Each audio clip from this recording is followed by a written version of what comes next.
Halo sahabat milenial, kembali lagi di channel Minder Now, channelnya milenial di era now.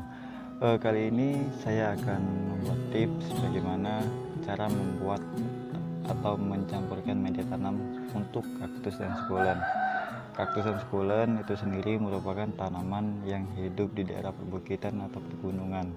Makanya media tanam harus kita sesuaikan dengan daerah habitat aslinya. Supaya apa? Supaya akarnya tidak busuk. Yang pertama itu adalah saya menggunakan pasir malang seperti ini. Ini pasir malang. Kenapa dibilang pasir malang? Karena ini merupakan larva dari letusan gunung berapi yang ada di daerah Malang, makanya nama pasir malang. Harganya pun bervariatif. Kalau di daerah Pulau Jawa per kilonya 2.000 atau per saknya itu 12.000. Sedangkan di luar Pulau Jawa seperti daerah saya, satu saknya itu 40.000, satu kilonya 10.000. Lumayan jauh. Tapi media ini yang saya gunakan karena dia berasal dari pergunungan dan bentuknya juga poros seperti ini. Kemudian dia netral. Dia netral dan sifatnya juga tidak menyimpan air dalam waktu yang terlalu lama. Dan pasir malang ini juga terbagi menjadi 3 macam.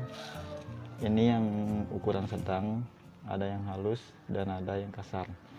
Teman-teman bebas mau menggunakan yang apa aja, tergantung sesuai tanaman. Kalau tanaman udah besar bisa menggunakan yang kasar, kalau tanamannya yang kecil menggunakan yang ukuran sedang seperti ini. Dan yang kedua itu adalah campurannya menggunakan arang sekam seperti ini ya. Ini arang sekam, bisa dilihat. Kenapa saya menggunakan arang sekam? Yang pertama dia netral, kedua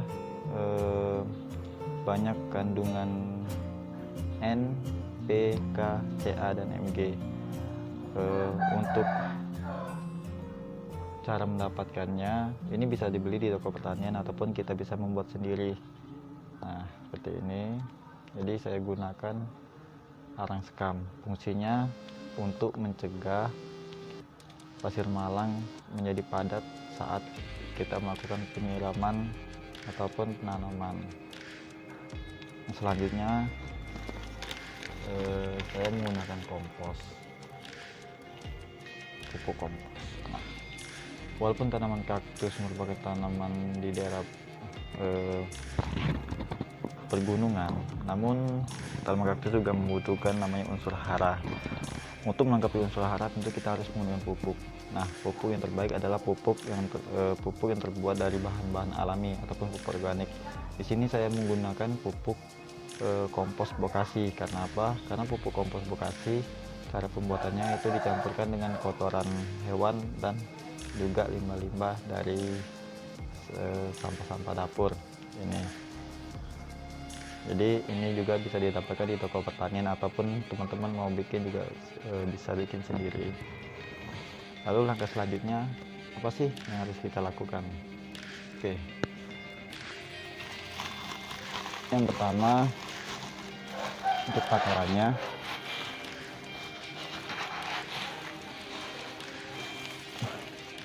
pasir malang sebanyak 2 takaran.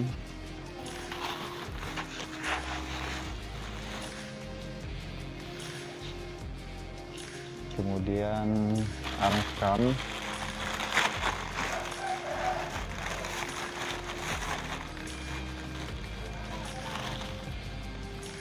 sebanyak 1 takaran dan kompos ataupun pupuk organik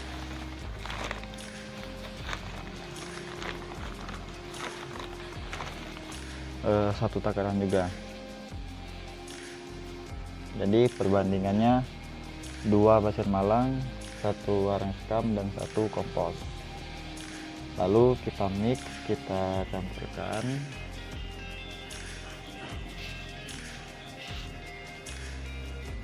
Ini kita campurkan seperti ini.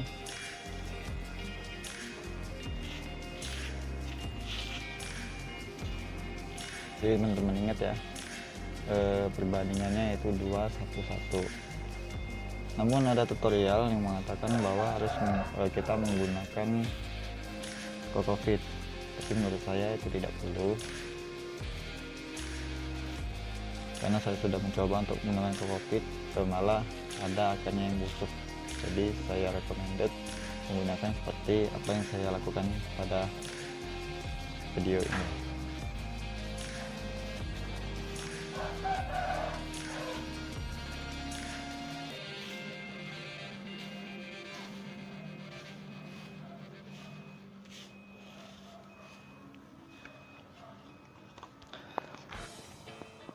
Nah,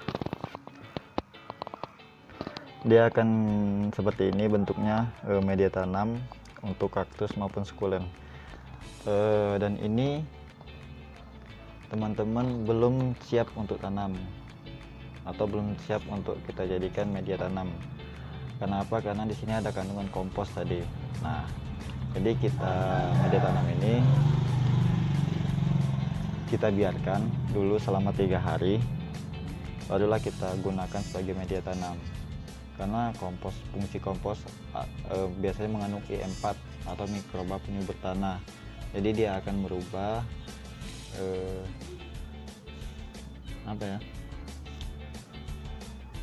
sifat biologis dari tanah itu sendiri. Jadi belum siap untuk ditanam. Jadi kita biarkan dulu, istilahnya kita fermentasi dulu selama 3 hari baru kita gunakan. Nah, inilah media tanam yang menurut saya baik untuk kaktus dan sukulen. Sudah 1 tahun lebih saya menggunakan media ini dan alhamdulillah tanaman saya sehat dan subur-subur semua. Mungkin itu saja yang dapat saya sampaikan pada tutorial pada hari ini. Silakan dicoba, ataupun ada masukan silakan di komentar. Bila juga ada cara trik lain boleh berbagi. Saya akhiri, selamat bertani dan salam milenial.